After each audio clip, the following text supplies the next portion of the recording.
Hello again and welcome to a brand new episode of the Mixed Martial Arts Beat right here on MMAfighting.com. I'm Ariel Helwani inside our New York City studios, and after a 2-week hiatus, my friends, there is a lot to get to from the wild and wacky world of mixed martial arts, so let us get right into it. And we have a bit of a new panel this time, so I'm excited to see how this little mixture of journalists works out. Of course, you remember him from last week's show. He is Mark Raimondi of the New York Post. Welcome back, Mark. Thanks, Ariel. How's it going? It's nice on this side of the table, right? It's nice not sitting next to Luke and Mike because they're a whole lot taller than I am. So. Yeah. Don't worry, I'll take care of you. I appreciate that. He is a veteran MMA journalist. He is Jeff Wagenheim of Sports Illustrated. Great to have you on the show for the first time. Dream come true. And I wish I were taller, but I'm 6 feet. No, it's great to have him here. And I think we're a lot more level as far as size is concerned. We don't have the giants that are Mike and Luke Thomas. And finally, of course, you know him, the famous man with the hat.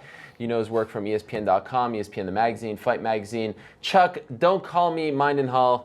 Mindenhall. Mindenhall, there it is. Yeah. There it is. I've got my seat very low here, so I'm among the giants. Welcome back, Chuck. Thanks, Chuck. Guys, the big news of the last couple weeks, I think, was Bellator's announcement that they are getting into the pay-per-view business, and they are getting into that business with Tito Ortiz versus Rampage Jackson headlining act. And this was met with mixed emotions, I think, by fans, media, and fellow promoters. And I'll start with you, Mark, because I read your columns about this on the NewYorkPost.com, and you do not appear to be a fan of this fight from all different angles. Why is that? Okay, well, first of all, the fight itself is not the worst fight to put on in the world. You know, the problem that I have with it is that Bellator has always said, you know, they always value the tournaments over matchmaking, you know, quote unquote matchmaking. And this completely, you know, throws that, you know, flies in the face of what they have always said they wanted to do. You know, Bjorn Rebney's vision, you know, when he wanted to start an MMA organization was to do it via tournaments and build stars that way. And now they're bringing in stars from a different company to headline their first pay-per-view instead of showcasing their own talent, which is really the biggest thing that I have a problem with. Otherwise, Rampage, you know, Tito, it's gotten some mainstream attention. I know that there are some casual fans who are excited about this fight. I know some of the hardcore fans are probably not excited about this fight, but it doesn't feel like Bellator to me. It feels like something that another organization would do. Jeff, are you as down on it as Marcus? Yeah, I'm going to write something about it too. It'll probably be up tomorrow. Oh, really? Just as negative as that. Really? And you know, and Mark said stars from another organization. I think what you really meant to say was faded stars, because Tito and Rampage, they've had their day in the sun, but this is not the day anymore. And I think that for them to enter pay-per-view, they needed to restructure things, because it's hard to promote a pay-per-view if you don't really know who's going to be fighting, or you can't control who you're going to put out there. And the tournament, just however the tournament unfolds, that's what happens. And I have to think that this is not the main event. I have to think that this is just the first thing that they announced, and that they are going to come up with something, whatever it is. You really don't think it will be the main event? I would be shocked if it's not the main event. If it's the main event, who's going to buy it? Really? I mean, you know. But do you think they have a better chance of people buying it with, you know, Rampage versus Tito in the main event, or let's say best case scenario, Chandler versus Alvarez 2? I think they have a better chance of people buying it if it's Rampage versus Tito, just based off, you know, household names. Well, I mean, it's possible that just by the name recognition alone that might be the case, but they really need to fill this card with some major fights, and I think the one you mentioned would be one.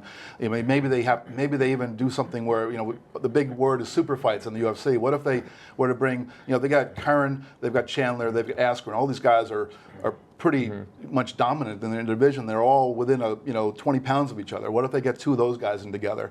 They also have Alvarez. I mean, so they've got to do something. They've got to do something that's going to bump this up, because I don't think people are going to pay $30 to see Rampage and Tito. I just don't. That might have been something people would have done 5 or 10 years ago, but not right now. It's funny when you talk about this sort of thing, like a novelty fight. All of a sudden, Bjorn Rebney is a fan. He wanted to see this fight. This is his justification for doing it. But it is one of those strange things. When you really look at all of the 205-pound division, it doesn't matter if you're talking about Bellator or wherever it's at. It's all sort of faded glory. All the guys are just sort of like this. If it was Dan Henderson who'd come over, he's lost a couple fights in a row, how much more relevant would he be in one of those positions? It's a really strange sort of dynamic. It possibly attracts a casual fan.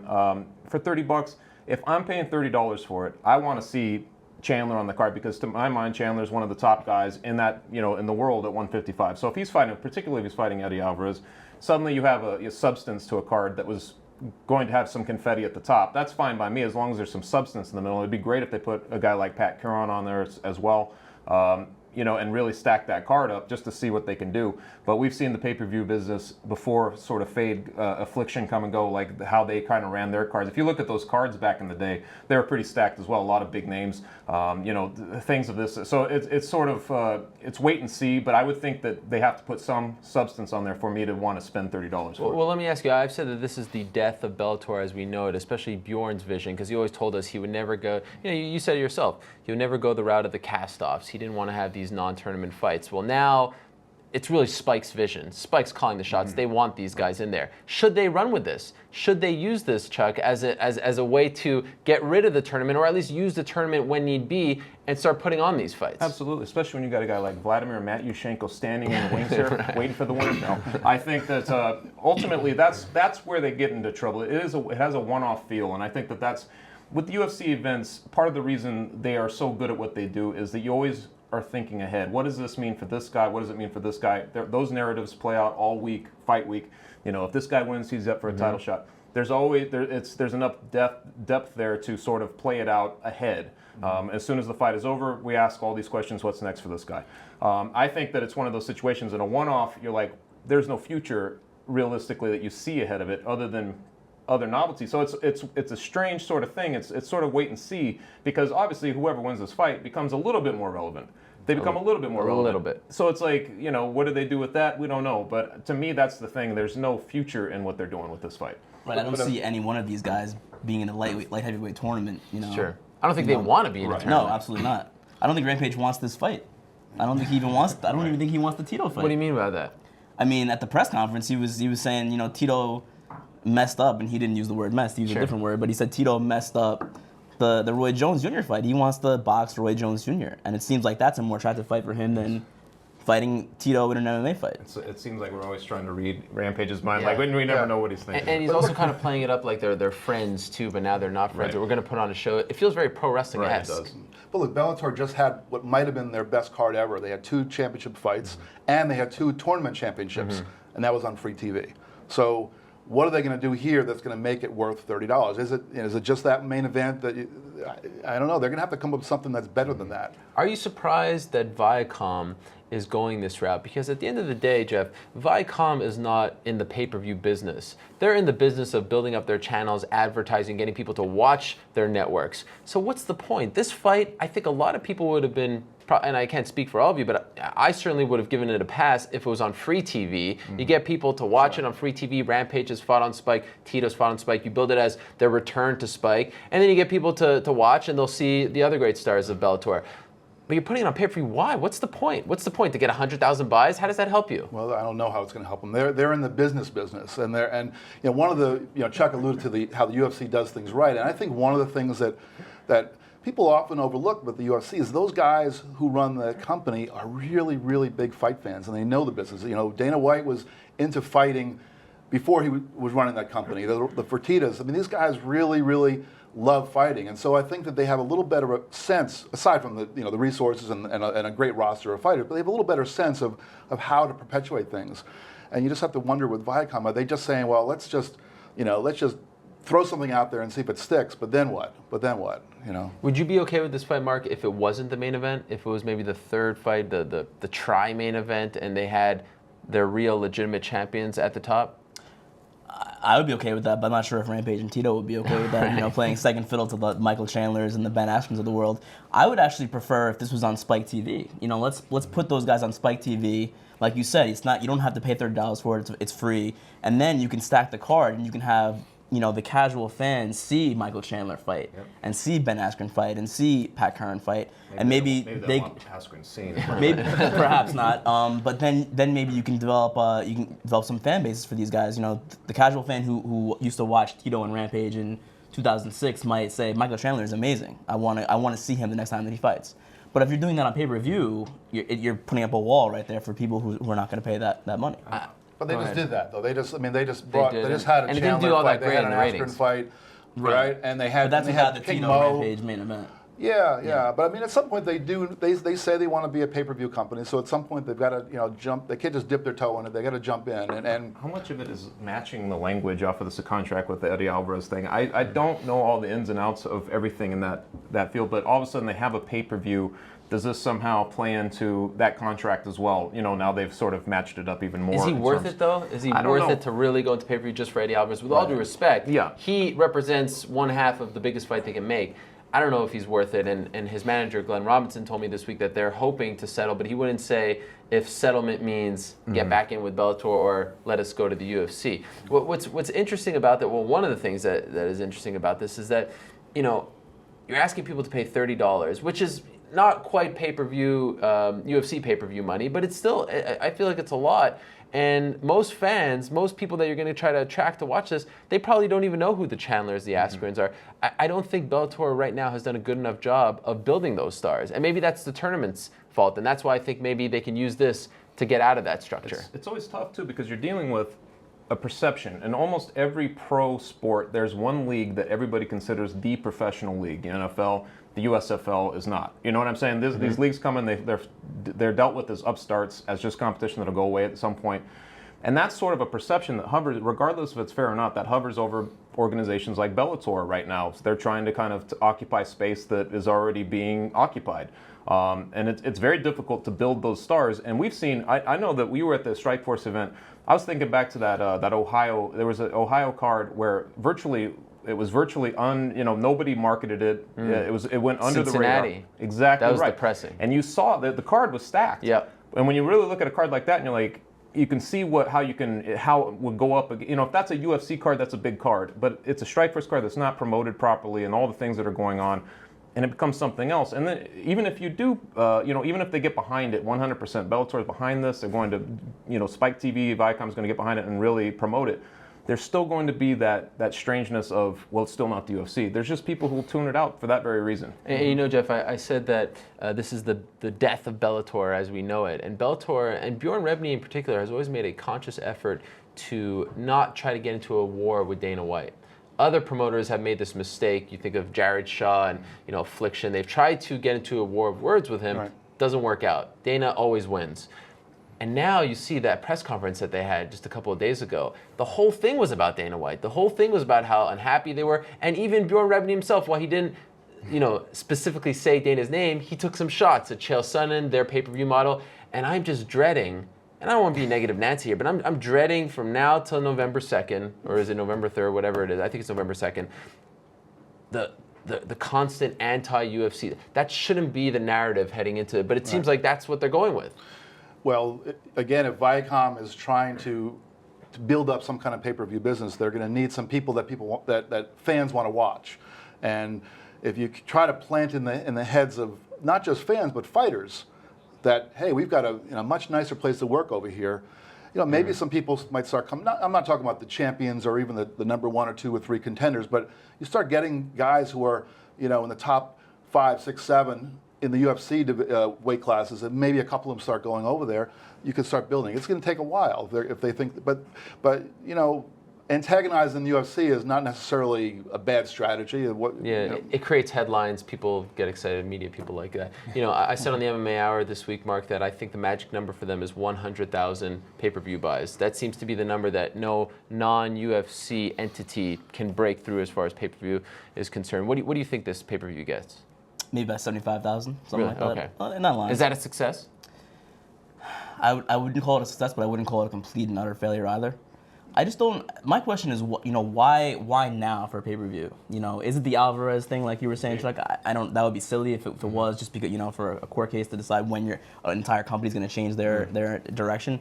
Why now? They're kind of caught in between where they have 2 guys, Tito and Rampage, who used to be big stars, who used to be big pay-per-view draws, and they have guys like Chandler and Curran who are not there yet. They're kind of in between. Why not wait until? Why not strike while the iron is hot? There's no prime guy right now who's a big star for them in his prime. So why now? Yeah. And why announce it in early August when it's November pay-per-view, and announce it really before you've lined up anything else other than that one fight. Because look, we're sitting here talking pretty negatively about this thing because all we have to work with is Tito versus Rampage. We don't have anything else to work with. If we were sitting here talking about a Chandler fight and Curran and all these and a pretty stacked card, we might still the blow. And so why would they not wait until they had something more lined up that was that fans might get behind? Chuck, let's get off the Bellator talk for a second. Let's stick with the light heavyweight division. It was in focus at UFC 163 in Brazil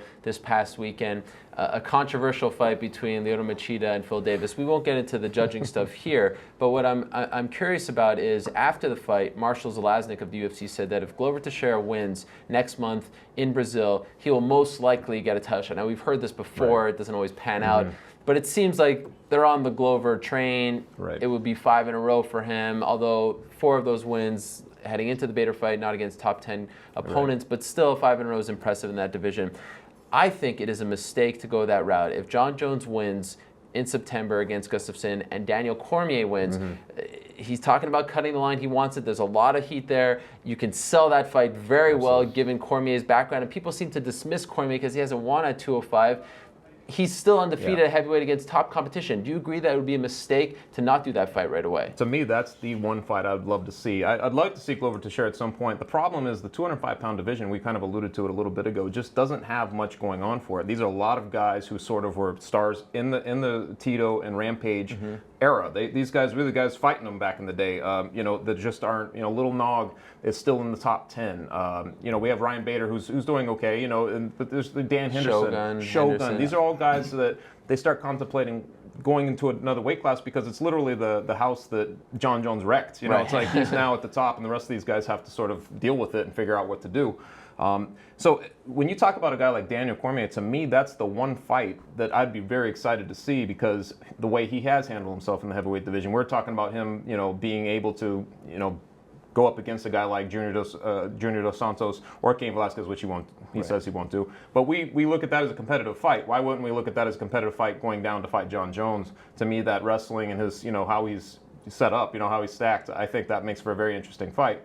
But if they're going to go with Glover Teixeira if he beats Ryan Bader, I really can't think of a better option, honestly, right now in that division than him. Like it would have to be Glover or Daniel Cormier in my mind, if Cormier wins, of course, as well. I guess maybe on the flip side, Jeff, you could say, okay, let him cut the weight first, make weight at 205. It's a little too risky for a title shot, but I feel like there's so much animosity there. Their credentials are so great. Undefeated against essentially undefeated in Jon Jones, it's a layup. Yeah, it's a great fight. It's a fight I'd love to see. But I'm going to be the naysayer here. And I've been this way consistently when it comes to UFC title shots. I hate it when they bring somebody in who has not proven himself at that weight class. Chael Sonnen coming off a loss though, and coming off a loss, but even coming off a win, I want to see somebody. I'd like to see a hierarchy. I like to see people getting up the ladder. So I would much rather see Glover fight. He's come up the ladder, yes, admittedly against not top 10 caliber guys, and then let's see Cormier come in and fight a 205 guy. Let's see how he does. What do you think about Phil Davis? I was thinking that was the other option. Cormier, Phil Davis. That would be his entry into the 205. I think he needs to fight a guy. I like to play matchmaker. I want to. Yeah, you're good at this. I want to see him fight a guy, somewhere in the top 5, somebody who's really good, and see what he does. And then, guns a-blazing, go after Jon Jones. Of course, by that time, Jon Jones may be up in heavyweight. Who knows? But if he goes to heavyweight, does he get? So he's going up. He's the title holder. Does he get an automatic title shot? I have a different opinion about these things when it is a champion. I actually didn't even have a problem with Frankie Edgar, who was a champion dethroned, who went down to fight Aldo. Something about the champion is a little different. But he's the heavyweight Grand Prix champion. Does that mean anything? Of Strikeforce? No. No, not really. What do you think, Mark? I'm cool with it. I understand what Jeff is saying. I'm cool with it because the only reason why Cormier doesn't want to stay at heavyweight is because his friend and his teammate is Cain Velasquez and he's the champion. So he's not going down because he can't cut it at heavyweight. He's going down because he's not going to fight the champion and he wants the belt. So yeah, like you said, that fight is so intriguing. You have an Olympic wrestler undefeated in MMA going up against the top pound for pound fighter in the world. Daniel Cormier can give John Jones a lot of trouble with his wrestling. I don't think John Jones has fought a wrestler of his pedigree. No. Not at all. And I think Cormier's boxing is excellent too. I think you'll have trouble with him on his feet too. I think that's the fight to make. As Chuck said, Glover is not a terrible second option, but I think would it be promotional malpractice if they didn't make the Cormier? There it is. You did it. Ding. Luke, how you doing? I wanted to have that one, don't I? Sorry. It wouldn't. It would not be No. to not make Cormier. Well, Jones. promotional malpractice. No, because as a promoter, as a money-making proposition, and as a as putting it up on the marquee and lights, it's clearly the fight. But Right. in I'm terms saying of to not make it, would it be promotional malpractice? right, but in terms of being the fight that we talk about the UFC and MMA becoming mainstream like other sports. Well, other sports have, you have the playoffs and you get to the NFC Championship game, then you get to the Super Bowl. I mean, there's a process, and I think the UFC gets away from that a lot. And so, while I think this is a fight that a lot of people want to see, and I'd love to see it. If both those guys if Cormier is that good, he'll beat another 205 guy, and he'll get a shot. So then you say that, I'm interested to get your take on the featherweight division because they have a very interesting dilemma. Let's say Aldo comes back January, February from the broken foot. You have Ricardo Lamas, who has looked very good since going down to 145, beat Cub Swanson, Right. but since then only has 2 wins. Cub Swanson, since his loss to Ricardo Lamas, is 5-0 and has looked very good, beating guys up, finishing them. Right. What do you do at 145? I wouldn't be Cub Swanson again. I mean, that's a nice headline fight, and it's a fight that would be a lot of fun. But there's a few factors. One, he lost to Lamas. 2, he lost to Mendez. So he's lost to the 2 guys who are essentially ahead of him in the rankings. I would also put Frankie Edgar ahead of him, although they haven't fought. Really? And also he lost really bad to Aldo. So there's a lot. So even though he's done what I like to see people do. He's worked his way up. He hasn't worked his way past those 2 guys who beat him. Yeah, those are the only ones that have beat him. And I think, let him beat one of those guys. That's what I was going to say. The only way he can do that is if they pair them again. And I know you've actually had conversations with both guys. And, Cub Swanson would obviously welcome that rematch as his sort of catalyst into that title fight. But you're going to have, Lamas feels that he is already there. He's prepared to wait it out. But my thing is, that's a long time. And there's no certainty that he comes back then either. That's just the projection right now. That's a long time to wait. And if I'm Ricardo Lama, if I want to stay busy or if I want to make some money during this time, I'm going to take another fight. You beat Cub Swanson once. To me, you go in there and you do it again just because that's the guy that's right there with you. That's the one that people are arguing. We're sitting here arguing which guy should do it. So you put them together. I do agree that Frankie Edgar is sort of hovering out there as well. So if not, maybe Cub Swanson gets, if Lamas was going to wait, maybe Cub Swanson fights Frankie Edgar, and you sort of solve it that way. Well, what do you do? So right now, if you're Ricardo Lamas, what do you do? Because you haven't fought since January. Great performance against Eric Koch, but you haven't fought since January. Who knows when Aldo's coming back, maybe January, February of next year. Do you wait it out? No, you have to fight. I mean, you don't get paid unless you fight. Maybe you wait for the Mendez Guida winner, something like that. And Chuck was just saying the fight that I really want to see is Edgar versus Swanson. Yeah. I think that's an awesome fight. I think that's a great fight. Both of them have lost to Aldo already.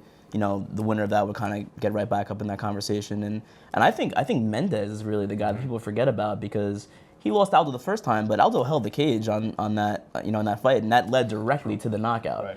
And Mendez with his wrestling and now with Dwayne Ludwig at Team Alpha Male, his boxing has improved a lot. And he's an athletic freak. Like I think he's improved a whole lot, Mendez. So that's a guy that I think that could really challenge Aldo. Do we all agree that we don't want to see Aldo go up to 155, at least for now, because there are these guys, there's a line forming at 145. It wouldn't be fair to those guys. Do you agree? I mean, he's going to do what's best for him. I mean, Sure. I think, but in terms of, most of the time the guy moves up weight class or moves down weight class because there's nobody around, and that weight class is pretty stacked. It may be the most stacked at the top as there is because all the people we're mentioning. So I would love to see him stick around. I'd love to see him stick around. He's 25 years old. He's still very young. At some point, he'll go.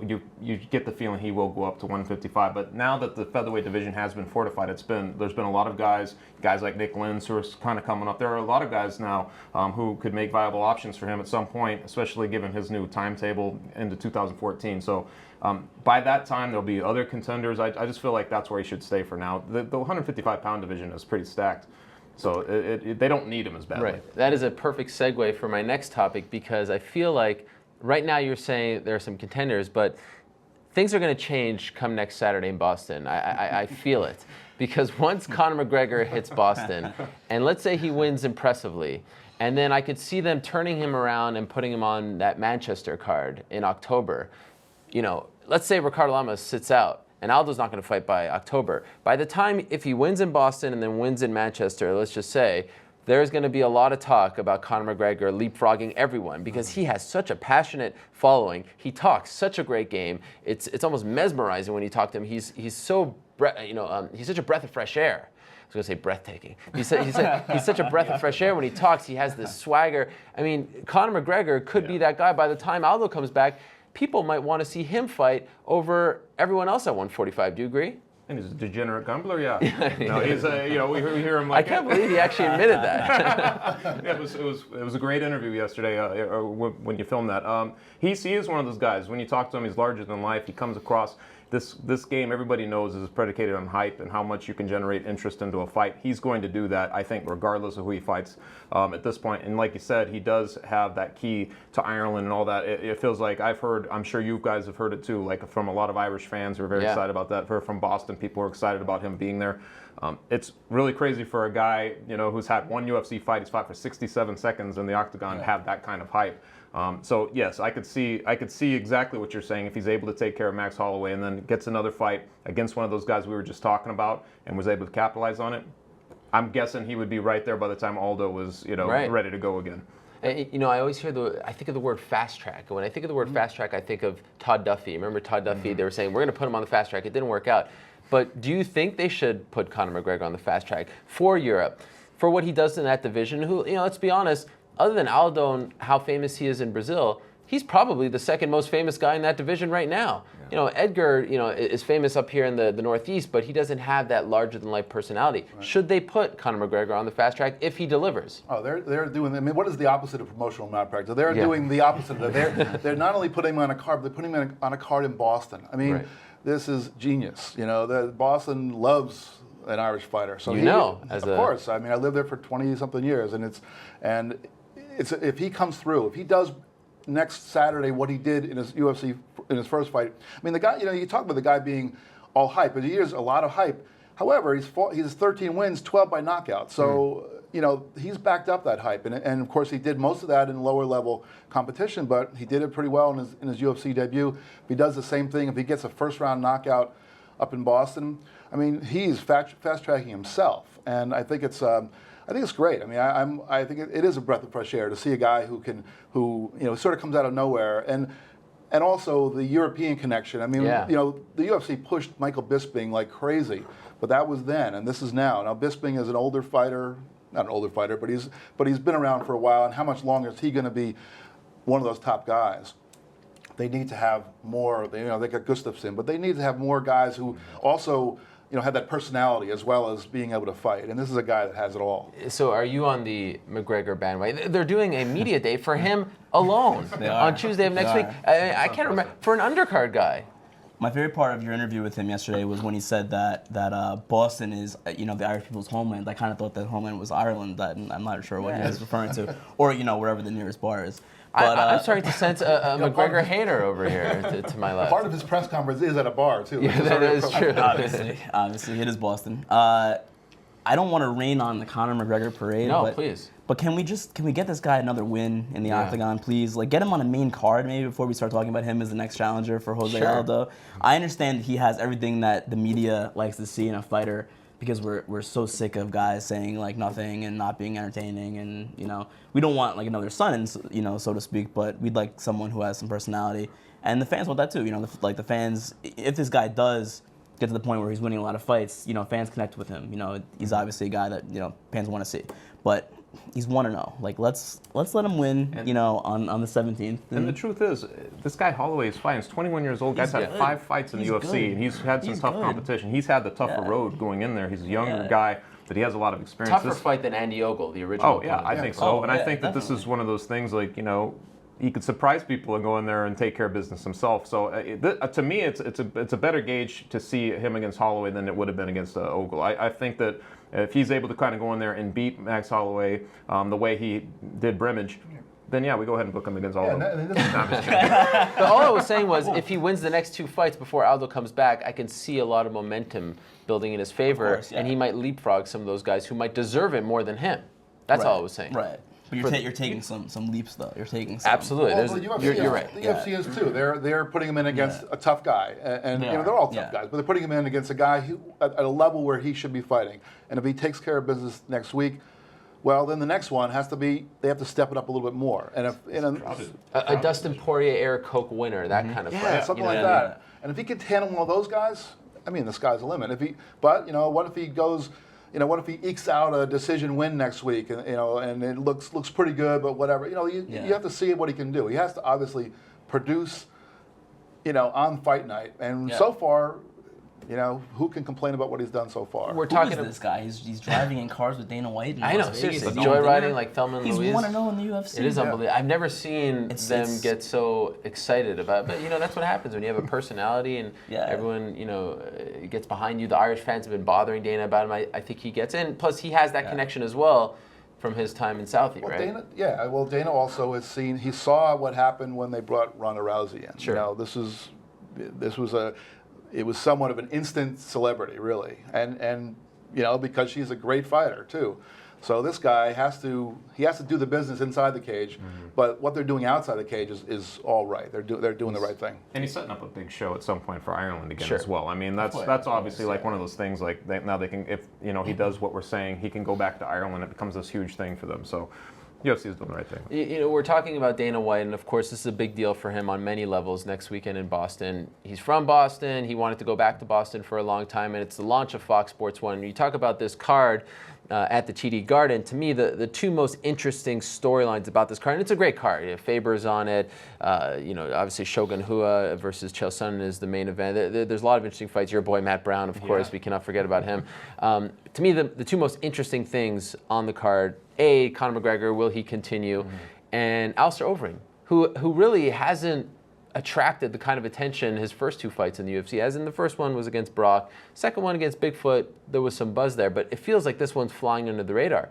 And for me, it feels like if he loses to Travis Browne, which he could, Travis Browne's a great fighter, great heavyweight, will the Alistair Overeem experiment be an uber failure? Because Dana White, let's not forget, was one of the biggest Overeem detractors before he was in the UFC. They cut him from Strikeforce famously and all that stuff. And now here he is, and now Dana has to play the promotional, kind of role with him. And I think he has warmed up to him a little bit. But what will they do with Alistair Overeem if he loses Travis Browne next week?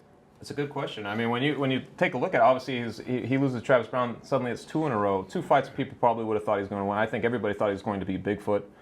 He loses, he comes out to that fight, dancing and, he's arriving at the discotheque or something. It's just, he puts on the show, but then he goes in there and gets beat like that. I think it's one of those, I think it caught a lot of people off guard, but it also really devalued him, I think, in a lot of people's eyes. So this fight, I think, is now wait and see. What does he do against a guy like Travis Browne, who is, he probably would have beat Bigfoot in their fight if he weren't injured in that fight. So, it's one of those situations where, if he goes in there and looks bad again and loses, we have a guy they were trying to put, they've been trying to usher him into a title, for a long time, and they can't get it done, and suddenly he just kind of goes away. It hurt the heavyweight division, which has had a lot of trouble kind of keeping guys in that top 5 space behind JDS and Velasquez. That's the reason it's so easy to make that trilogy fight so soon. There's just not a lot of people behind him, and I think that Alistair Overeem is one of the guys that people do pay attention to. If he goes in there and takes care of Brown, really knocks him out, and I think he'd be right back in that space. But otherwise, I think it would be like what you said, an uber disappointment. Is that what it was? A failure. Yes. So a failure. But it would be uber something. Yeah, uber. I think it has a little more to do than just winning or losing. I really think it has to do with what he looks like in that fight. I mean, admittedly, when he fought Lesnar was a shadow of what he had been before, but he was a world beater that night. He just destroyed him. Then he goes into the Bigfoot fight and looks like he's the better fighter, but he comes across in interviews with sort of lackadaisical, and he fought a lackadaisical fight, and he paid the price.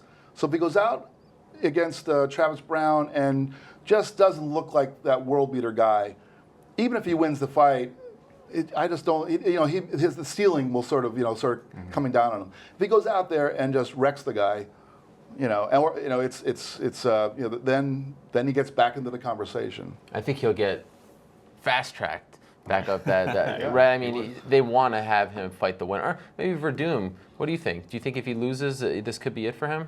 I think that the lingering thing with Overeem that you guys didn't mention is that we don't know how good he really is because there's that lingering performance-enhancing drug thing with him. He's been caught in the past, and was he on drugs when he beat these guys? Is he really as good as we've seen him?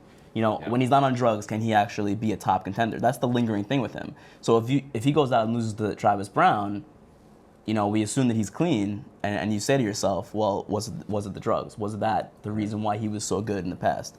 And then you have to, say... This whole trajectory is such red flags all over it. I mean, that's part of the reason that he's sort of a polarizing figure, obviously, with 14-1 testosterone, all that stuff. But even going back, he was sort of hit or miss for a long time there before all this stuff. Sure. Before he became this huge hulking heavyweight, right. He lost a lot of fights in the middle there, and so you would, if he was to go in there and lose to Travis Brown, and you suspected that he was fighting clean and all that. I think that does take.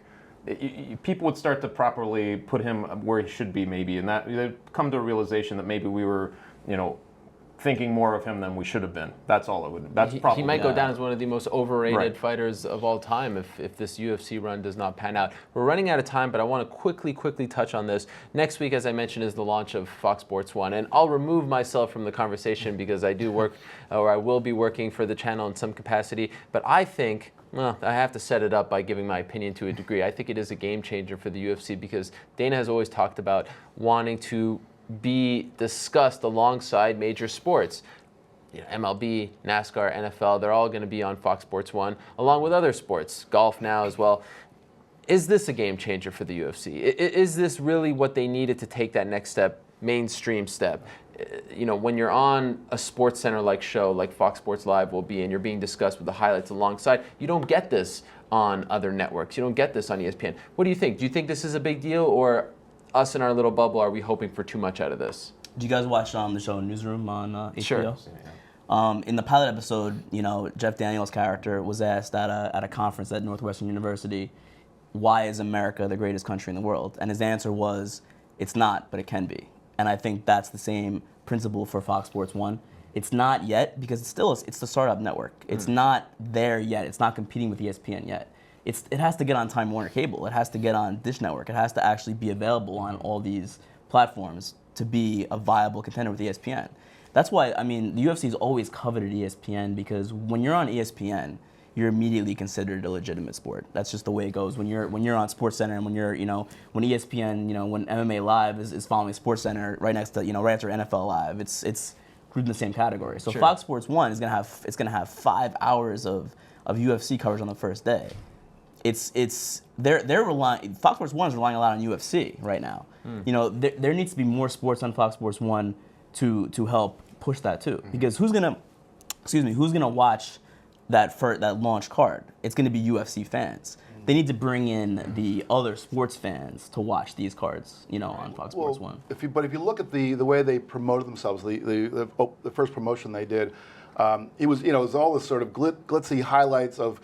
You see the NFL, and then you see Major League Baseball, then you see the UFC, then you see NASCAR, and then you see college football. And you notice how I dropped the UFC just sort of discreetly in the middle of that. And that's sort of what I think the UFC gets out of this. That I don't know how much NFL or Major League Baseball will creep into it, but it'll be certainly because Fox owns rights to show those games. They're going to be a lot of emphasis on that. They'll probably use a lot of the same studio personnel, and there will be a lot of other sports on there. And this is what the UFC needs. For the UFC to become more mainstream, they've always wanted to be considered extraordinary. And I think in this case, what they really need, the UFC needs to be considered ordinary. They need to be sort of part of the mix, so that you're having a conversation and you're talking about, who won the baseball game last night, and hey, who's looking like they're going to be the Jets quarterback in training camp, and oh yeah, this UFC, it looks like a big card coming up, and hey, I hear that one of the NASCAR guys is out of action, and you just sort of want to be part of that conversation, and I think this is where the UFC like never before, has an opportunity to become sort of just thrown into the conversation as if it's like anything else. And I think that's what they really need. Final word. I agree with that. I agree with that 100%. But you take a look. I'm glad to see it in a centralized place again. You know, the whole time with Fuel, FX, you know, from Facebook, you're flipping channels. That was really confusing, even for people who really stay up on the sport. I think it's good to have a centralized area, which will eventually be, like you said, at some point it will be where it needs to be, all over the place, and people will know where to find it. And I think that that's important too. Great stuff, guys, and great debut, Jeff Wagenheim. I know this setup is familiar, but we didn't talk fight fixing or things we don't know. Yeah, you know, that is my specialty, yeah, but we'll Great stuff. Great to have you on this show. And now we want to hear from you guys. And guess what? There's no Luke or some of your other favorite targets this week. So hopefully all the comments will be positive. And we always like to hear what you think about what we were talking about, what you want us to talk about in the future. We love your suggestions. So hit us up in the comment section below. Always great to hear from the fans. For Mark, Jeff, Chuck, I'm Ariel. Thank you so much for watching another episode of the MMA Beat right here on MMAfighting.com. We will see you in a couple of weeks.